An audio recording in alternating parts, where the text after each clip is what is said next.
Today, we're here to answer the big question. What cereal is better, Cap'n Crunch or Apple Jacks? When you ferment them and distill them into a spirit. How's it going, chasers? I hope you're having a kick-ass week. I'm Jesse, this is Distilled, and welcome back to another episode of Meme Spirits, where we are obviously focusing on breakfast cereal. But the idea with Meme Spirits is I take something kind of weird that you wouldn't necessarily normally distill it for some lighthearted, just to have some fun. But also, because it's an environment where failure isn't a problem, we can learn some really interesting stuff about what flavors may or may not carry over and how they come out in distillation. Americans, I'm guessing you need no introduction to either of these cereals, but could you perhaps help me out in the comments section down below and see if you can do a better job of describing what these things taste like to everyone else that doesn't know them? While you're at it, guys, can you explain to me the obsession with dessert-like substances for breakfast? First up, Cap'n Crunch is a weird mix of savory and sweet. The savoriness comes very much from just the cereal kind of base, but it has an interesting, savory addition to it. It's almost oily or proteiny somehow? I don't know, almost umami-ish. I'm thinking this might actually be a little bit of a disadvantage for Cap'n Crunch because it doesn't have a specific flavor that we can go looking for or for it to show up in the distilled spirit, right? It's going to be interesting to see if it can claw its way back. Also, another disadvantage for Cap'n Crunch, let's face it, if this little Apple Jack thing and Cap'n Crunch had a scrap, I would 100% put my money on that weird-ass, creepy apple. I don't know, what is this, guys? How is this supposed to be appealing to kids? Apple Jacks. I don't know what to say, man. They seem like Fruit Loops, but appley and cinnamony and sugary. Anyway, let's get into the fermentation, shall we? Obviously, to make this a fair fight, I had to do the same thing to both cereals, right? Here's the plan. 2 kilograms of sugar goes into the bottom of a 30-litre plastic fermenter along with some boiling water to help dissolve it nice and quickly. And then that was topped up to 15 litres in total. This is going to give us around about 8-ish%. And obviously, I threw 2 boxes of the respective cereals in on top of that. They have some sugar content, and that's going to bump the ABV up a little bit. Probably not a whole lot, to be perfectly honest with you. I also added a teaspoon of wine nutrients into each fermenter just to make sure that the yeast was going to be happy, and pitched 20 grams of EC 1118.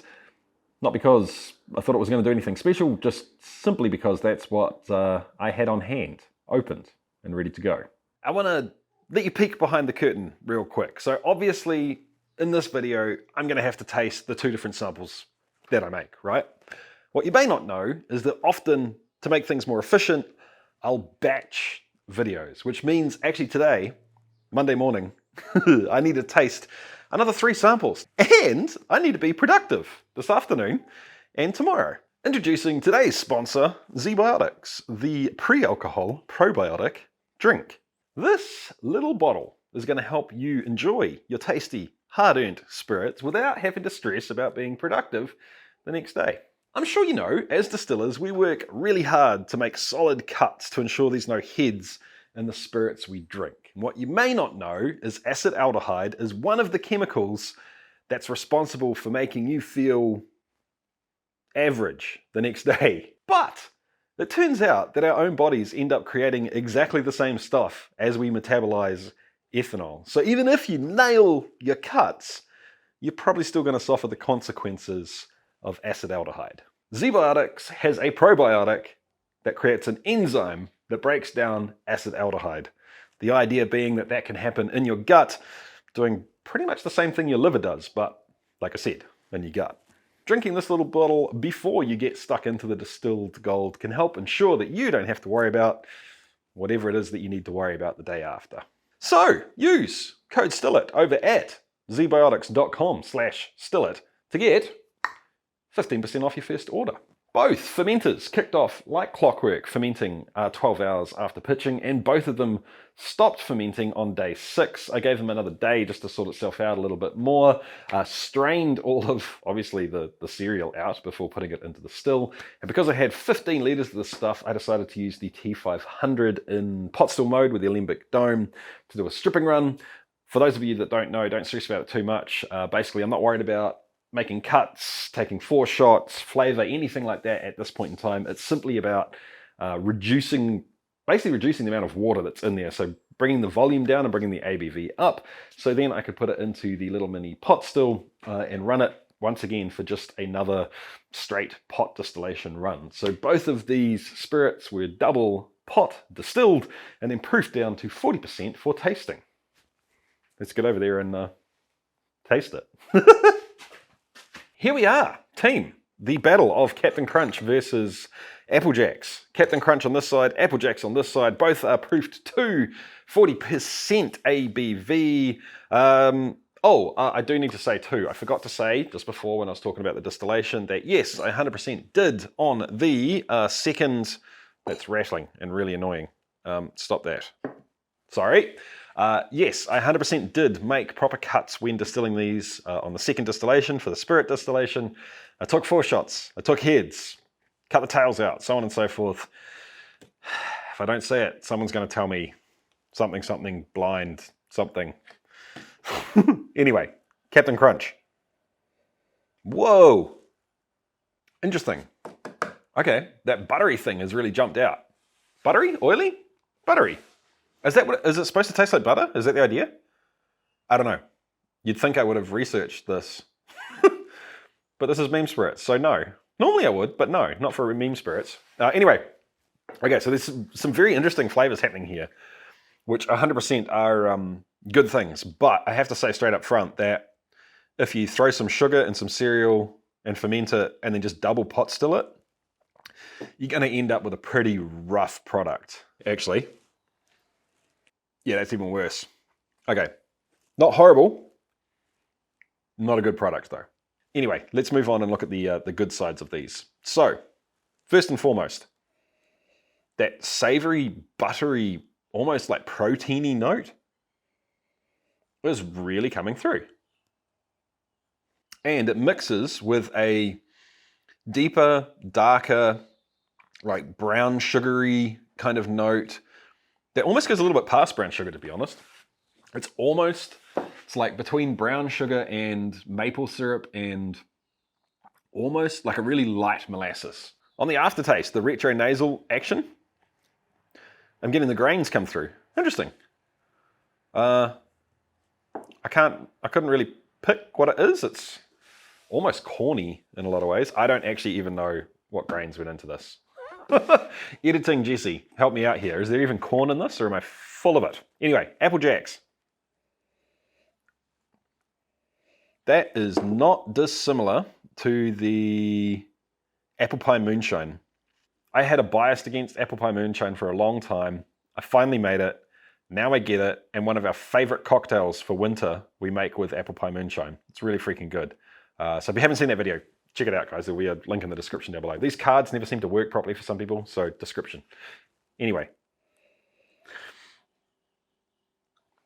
All right, guys. So 100% I'm getting apple from it. 100% I'm getting cinnamon from it. Neither are overly strong. Nothing like the Apple Pie Moonshine. Nothing that big, that bold, that rounded. But it is there. It's cool that there's a specific flavor coming through. But it tastes much less like a finished, polished product than this. Simply because I think apple at the best of times can be kind of a piercing flavor, right? And especially when it's that kind of one-dimensional, what are they? Sour apples? Is that what they're called? Man, I can't believe they were like my favorite lolly as a kid. Candy for Americans. That specific flavor can be quite piercing in a spirit. And for those that have done any distilling, it can be reminiscent of pretty nasty heads. It's not headsy, but it does make it more piercing and it gives it less of that kind of tongue coating, finished, aged product or more sort of voluptuous product. like this is. So the overall impression means that the spirit's a lot rougher and less drinkable, but there is a defined specific flavor coming through. As opposed to this just tastes more like, honestly, more like, I don't know, like some jumble between Irish whiskey and rum. It's kind of weird.